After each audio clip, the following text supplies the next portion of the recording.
Olá, eu sou a Thelma e hoje é dia de livro aqui no canal. Eu vou continuar falando do Ken Follett, mais especificamente dos Pilares da Terra e algumas discussões sobre o mercado editorial que essa obra suscitou. As pequenas transgressões que o Ken Follett fez e que tornaram essa obra única. Mas antes de dar sequência, eu queria convidá-los a se inscreverem aqui no canal e curtirem esse vídeo. O Ken Follett fez umas transgressões maravilhosas que só enriqueceram o mundo das letras, né? Então, contando aí um pouquinho dessa história do Pilares da Terra, era o jovem Ken Follett, lá nos seus 20 anos, que começou a ter essas ideias de escrever um romance sobre a construção de catedrais. Ele sempre foi impressionado por essas obras, né, por esse grande fenômeno da Idade Média, que foi as construções dessas catedrais, e ele queria escrever um romance nesse sentido. Porém, ele estava lá do alto dos 20 anos dele, e essa não era uma tarefa aí muito fácil. E ele começou a emplacar sucessos na área do suspense. Foi isso. Então, os primeiros livros dele e os primeiros sucessos vão para essa área. E aí ele decide discutir a questão com o agente dele, que fala: olha, cara, sabe o que é o melhor? É você, a hora que encontra a sua voz, quando você faz algum sucesso num determinado gênero, é melhor você seguir por esse, né? O que o mercado editorial acaba ensinando pra gente. Não inventa de mudar de área, né?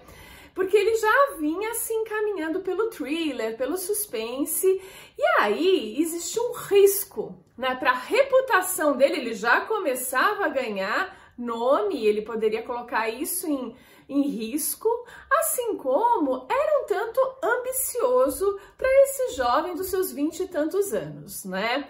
Enfim, ele acaba deixando esse projeto de lado, ele que já tinha escrito uns capítulos lá nos idos de 1976 e teve essa discussão aí com a gente. Ele meio que deixa de lado o projeto em si e parte para escrever esses suspenses. Ainda bem que ele fez isso, porque daí ele escreve O Buraco da Agulha e aí ele vai para o topo dos best-sellers, né? O que é uma coisa muito legal.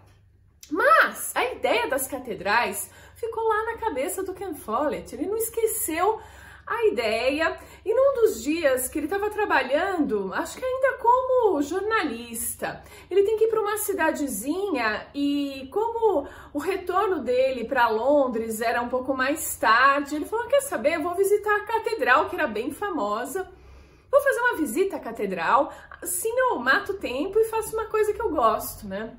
E esse dia foi muito marcante para ele. A catedral era suntuosa, e aquilo marcou pra caramba. Então, o que ele começou a fazer? Ele começou a criar esse hábito de visitar catedrais pela Inglaterra, ou sempre que ele estivesse viajando, ele ia visitar a catedral local. E não só isso, ele adquiriu um livro que falava sobre catedrais, né? O Papa das Catedrais, e ele começou a estudar sobre esse assunto. E foi estudando, enfim. E aí ele vai tendo um monte de sucessos na área do thriller, e ele chega num determinado momento, isso vai levar, gente, uns 10 anos, entre as primeiras ideias, os primeiros rascunhos, essa investigação, vai ser acho que mais de 10 anos de fato, mas ele vai retomar esse processo de escrever esse romance tão ambicioso. E aí ele encontra um outro livro bem importante que fala sobre os construtores de catedrais. E aí porque não é só o edifício em si, aquela coisa suntuosa, mas quais foram essas pessoas que inovaram, né? E esse autor mostrava que eram caras simples que moravam num casebre, que iam erigia aí, que iam construir essas catedrais maravilhosas. Enfim, ele começa a estudar mais isso, e não só isso, quando ele realmente assume o projeto, eu vou terminar esse livro, custe o que custar, ele chama o autor dessa obra, dos construtores de catedrais, para ser o consultor dele.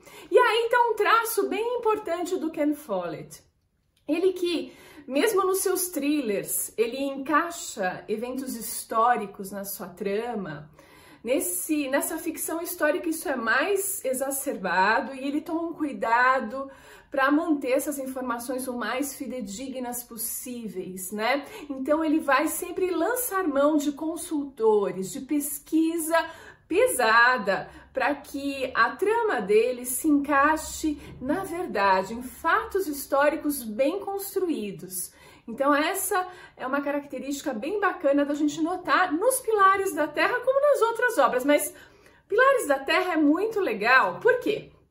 Ele vai revelar a Idade Média, não só a construção de catedrais, mas como era a vida na Idade Média. Por exemplo, que era muito mais seguro você beber cerveja. A água, eles não tinham saneamento básico e o processo de fermentação purificava a água. Então, crianças, adultos, todo mundo bebe cerveja. As casas, como elas eram, as construções simples, né? Um chão de terra batido e assim vai. Banho, uma vez por ano. E assim você vai entrando no universo que os personagens, eles estão vivendo no dia a dia daquela trama. É muito legal, é muito natural para o Ken Follett, nos transporta para o ano exatamente de 1135. Esse é o começo da história dos Pilares da Terra, e a gente vai ter dois grandes heróis aí, personagens principais. O primeiro deles é o prior de um priorato, o Philip. É uma coisa muito diferente, como ele vai falar de uma construção de catedral, ele julgou que um dos heróis da história precisava ser um membro da igreja. Então, é esse prior Philip que vai ter toda uma característica interessante, que ele humaniza, né? Ele não pode deixar também que esse prior seja algo santo e vai trazer para o mundo dos homens, e vai ser muito legal. Um outro personagem bem importante é o Tom Builder, de construtor. Ele construía casas.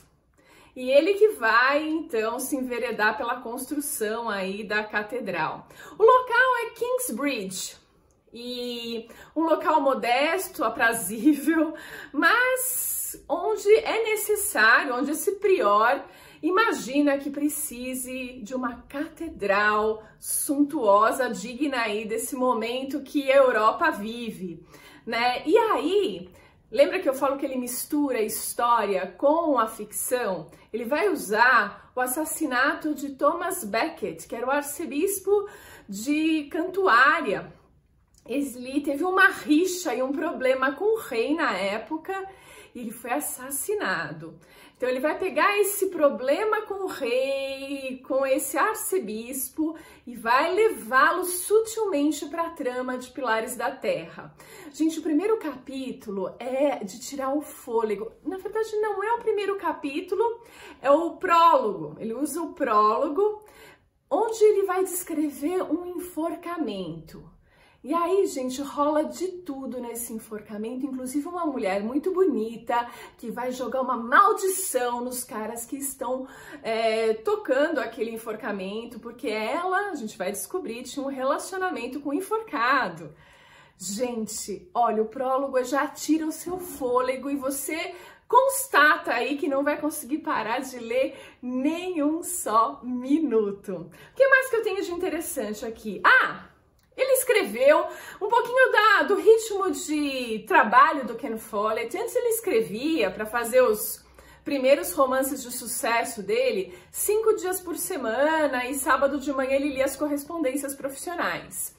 Com Pilares da Terra ele teve que aumentar para 6 dias por semana, escrevendo direto e lendo na hora que desse a correspondência. Mas para terminar, gente, ele trabalhava 7 dias por semana, ele não parava até terminar Pilares da Terra. Por isso, as mais de 1000 páginas e por isso essa riqueza de história, né?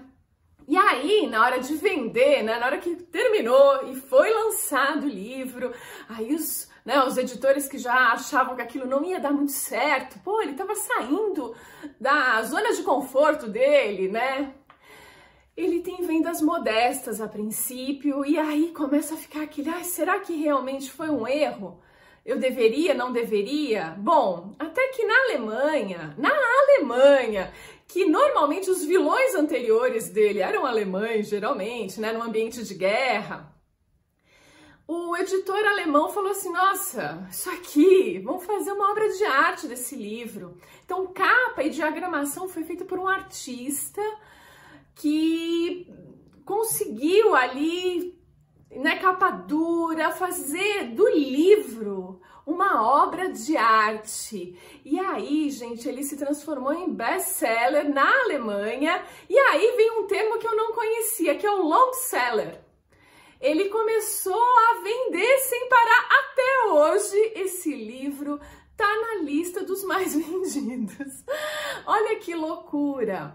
E aí o fenômeno se espalhou pelo mundo e ele deu sequência, mas isso eu conto num próximo vídeo, né? Onde essa história que começou aí nesse enforcamento macabro vai terminar e dar sequência às outras histórias que fazem parte da trilogia, ou melhor, da tetralogia, porque a gente tem o Crepúsculo e a Aurora também. Mas isso fica para um próximo vídeo. E a gente se vê lá, tá bom?